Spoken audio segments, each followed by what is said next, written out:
নমস্কার বন্ধুরা, আজকে তোমাদের আমি দেখো এখানে একটা অর্কিড। এই অর্কিডটা তোমাদের আমি গাছের সাথে কী করে লাগাতে হয় দেখাবো। এই অর্কিডটা আমি কালিম্পং থেকে দেখো এখানে অর্কিডটা গাছের মধ্যে লাগিয়ে দিলাম, আর তার মধ্যে আমি এখানে একটা নারকেলের ছোবড়া দিয়ে বেঁধে দিচ্ছি।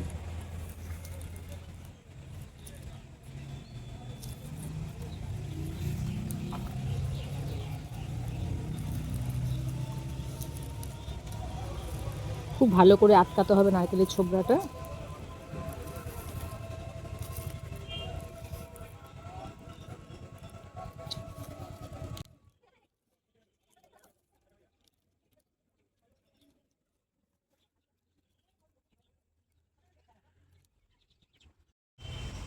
গাছটা দেখো লাগানো হয়ে গেছে। এখানে আমি কিছুটা জল দিয়ে দিচ্ছি। জলটা মাঝে মধ্যে স্প্রে করতে হবে,